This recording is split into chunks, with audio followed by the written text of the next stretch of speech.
दूसरी खबर जो है ये बड़ी इंपॉर्टेंट है क्योंकि इसका भी ताल्लुक एक रिपोर्ट से है और ये भी रिपोर्ट मरकज की तरफ से लोकसभा के अंदर रखी गई है और ये कहा गया कि जम्मू कश्मीर के अंदर जितनी भी ऑटोनॉमस बॉडियां हैं वो किसी भी सवाल का जवाब नहीं दे रही है।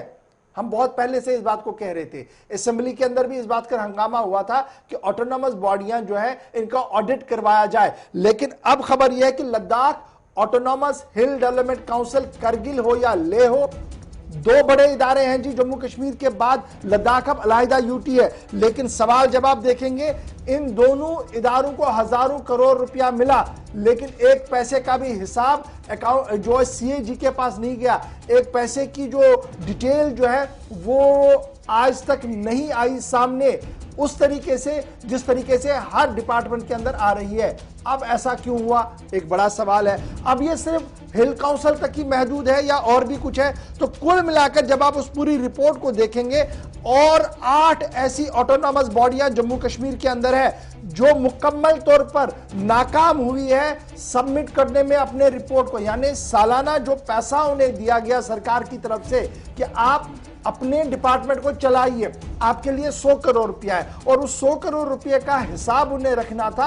एक तो अपनी जम्मू कश्मीर इंतजामिया को देना था और साथ साथ सीएजी को भी देना था, ताकि वो क्रॉस चेक करते कि अगर हमने 10 रुपया एक अकाउंट के अंदर दिया किसी चीज के लिए, क्या वो 10 रुपया सही तरीके से इस्तेमाल हुआ या कुछ प्रॉब्लम है इसमें। तो ये क्रॉस वेरिफिकेशन होती है, क्रॉस चेक्स होते हैं, लेकिन जम्मू कश्मीर के अंदर हर एक चीज को क्रॉस ही किया गया और अकाउंटेबिलिटी को सबसे ज्यादा क्रॉस किया गया। यही वजह है कि हिल काउंसिल के दोनों बड़े इदारों में आज तक जब से वो बने हैं आज तक कभी अकाउंट ऑडिट हुआ ही नहीं है। उसके साथ साथ 8 और इदारे हैं जम्मू कश्मीर के अंदर जहां पर अकाउंटेबिलिटी का फुकदान है। अब ये इदारे कौन कौन से, दो तो मैंने आपको बता दिए। उसके बाद आइए शेर कश्मीर यूनिवर्सिटी, एग्रीकल्चर यूनिवर्सिटी, चाहे वो जम्मू की हो या कश्मीर की हो। अब यूनिवर्सिटी के अंदर भी मामला है जी, यहां पर भी कोई हिसाब किताब है नहीं। जम्मू कश्मीर हाउसिंग बोर्ड का मामला हो, उसके साथ साथ Jammu Kashmir legal service authorities का मामला हो, बहुत सारे इदारे आप गिनवा सकते हैं यहां पर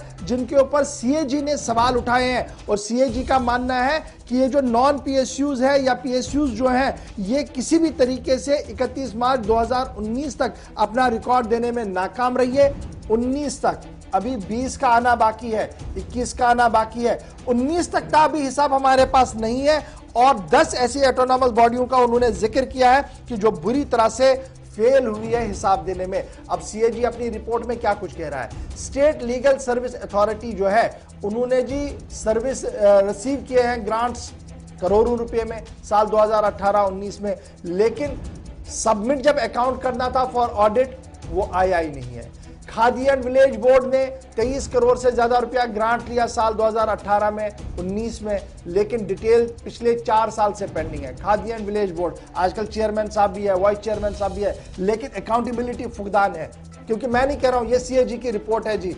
फिर आगे जब आप देखेंगे जी स्टेट हाउसिंग बोर्ड पिछले 7 साल से कुछ काम का हिसाब किताब ही नहीं है। फिर जनाब आपके पास और आगे बढ़ेंगे building and construction workers welfare board, मजदूरों का जो बोर्ड है 6 साल से कोई हिसाब किताब ही नहीं है, कोई काम ही नहीं बताया गया कि कैसे हमने पैसा खर्च किया है। एम्प्लॉयज प्रोविडेंट फंड बोर्ड जिस पर हमेशा सवाल उठे हैं पिछले 4 साल से, हिसाब किताब से मुबर्रा कर दिया गया है इनको भी जनाब। उसके बाद और भी कुछ ऐसे इदारे हैं जिन्होंने साल 2018-19 तक का हिसाब नहीं दिया है। ये रिपोर्ट जब आई है, ये लास्ट दिन था वर्किंग डे लोकसभा के अंदर जब इन रिपोर्ट को पेश किया गया। और जब ये रिपोर्ट पेश की गई थी उसी दिन हमने आपको बताया था कि जब ये आहिस्ता आहिस्ता खुल के सामने आएंगी तो आपको पता लगेगा कि जम्मू कश्मीर के अंदर अकाउंटेबिलिटी है या नहीं है, क्या कोई जवाबदेही है या नहीं है, एक। और दूसरा आपको यह पता लगेगा कि मरकज से जो फंड्स आए वो कहां पर डाइवर्ट हुए, कैसे रुके, क्या कुछ हुआ। क्योंकि अकाउंटेंट सीएजी जब अपनी रिपोर्ट लाता है तो वो काफी माइन्यूटली हर एक डॉक्यूमेंट को देखता है, हर एक कम्युनिकेशन को देखता है और उसके बाद एक कंपाइल्ड रिपोर्ट करता है। उसी रिपोर्ट को उन्होंने सामने रख दिया है मरकज के लोकसभा के अंदर और उसमें से चंद बातें हमने आपके सामने रख दी है। आप